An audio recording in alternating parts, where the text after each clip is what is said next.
State of complete self-realization is explained in summary in Bhagavad-gītā, but it is explained much more fully and elaborately in Śrīmad-Bhāgavatam and other advanced texts of the esoteric teaching.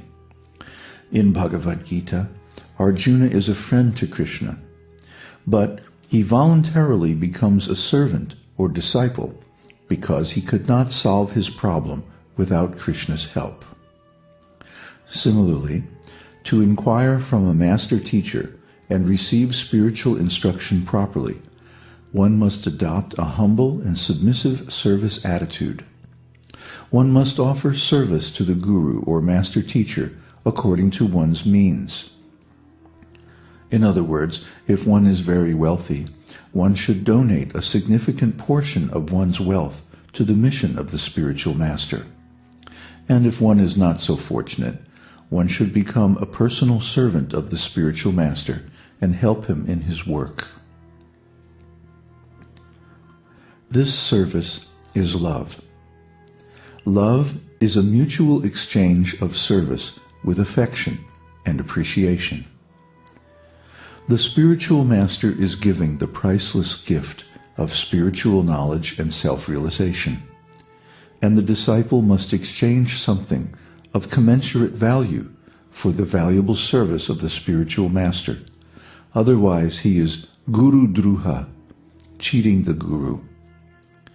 Taking knowledge and instruction from the spiritual master means accepting the service of the spiritual master. If the disciple does not offer some service in return, this ungrateful attitude will spoil everything.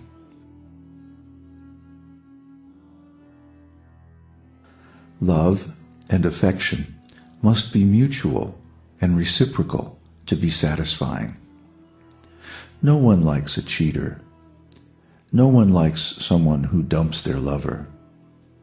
And this is particularly true in the spiritual realm. If one tries to cheat one's spiritual master, whatever knowledge he has becomes useless. So it is very important that the disciple should serve the master teacher, because this is what activates the knowledge he has received and empowers him to realize it in practice. The exchange of loving spiritual service between the master teacher and disciple is practice for the exchange of love with the Lord. It is a test. The servant of Krishna who teaches the disciples is very, very dear to Krishna. Ya idang paramam guhyam madbhakte svabhidhasyati bhakting mayi param kritva mam evaishyatya sangshayaha nacha tasman manushyesu kaschin me priya kritamaha bhavita nacha me tasmad anya priyataro bhuvi. For one who explains the supreme secret to the devotees, devotional service is guaranteed, and at the end he will come back to me. There is no servant in this world more dear to me than he, nor will there ever be one more dear. Bhagavad-gītā 18, 68 and 69. Krishna wants to see how you treat his representative before he is willing to reveal himself. He is saying, if you love me, then love my servant. Ye yata mang prapadyante. I reciprocate with them according to their degree of surrender. If you take the relationship with the master teacher cheaply, then Krishna will remain elusive and you will not find the satisfaction you seek. But if you give your heart and soul, mind and body in service to Krishna's representative, then Krishna will give all of himself to you in the way that you most desire.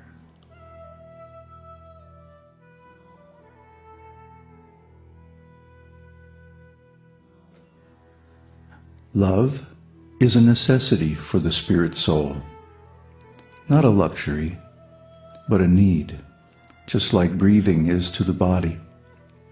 Love is the food of the soul, the nourishment of our spiritual existence.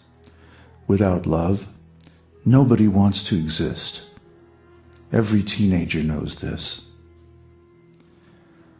And it's a great crisis in life when we realize that the idealistic concept of love that we hold in the core of our hearts cannot be realized in this material world. But it can be realized through the esoteric teaching. In the spiritual world, love is the very stuff of life. The perfect, beautiful love relationship between the soul and the Supreme is the basis of existence in spiritual life. So, the esoteric teaching reveals this layer of consciousness which is currently dormant due to the covering of material ignorance. The spiritual master gives us the key. Actually, you already have the key. It's the holy name. Om Namo Bhagavate Vasudevaya. Such a simple thing, but so powerful. Just like E equals MC squared. Huh? Such a simple little formula. But in that formula, the essence of modern science is locked up, if you know how to use it.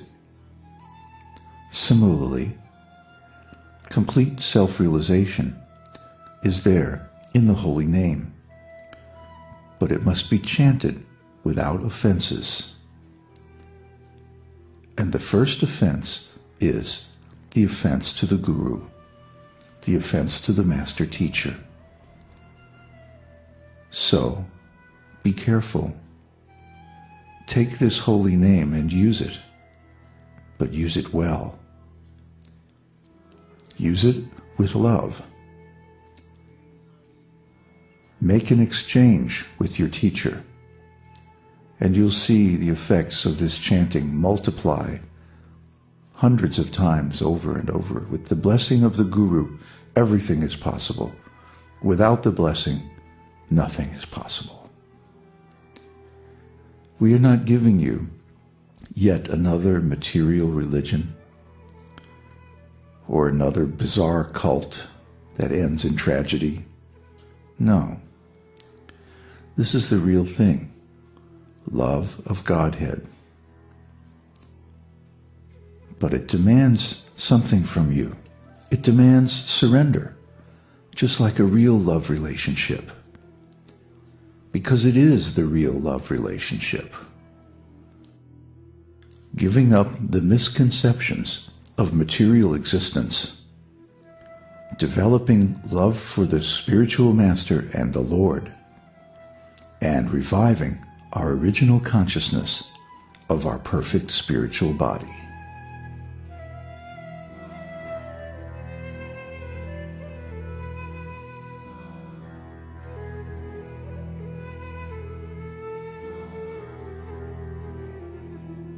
The music for today's podcast is from my CD, Vipralambha, Love in Separation, available through cdbaby.com.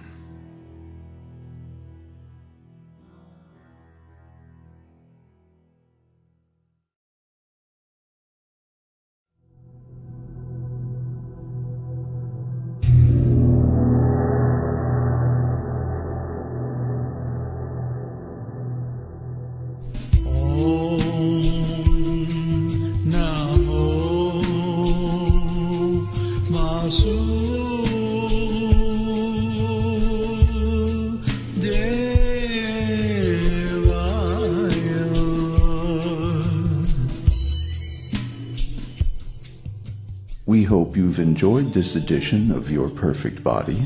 This is David Hughes, your host, reminding you to visit us on the web at esotericteaching.org, where you can purchase the complete Esoteric Teaching Introductory Seminar DVD and many CDs of transcendental music and mantras.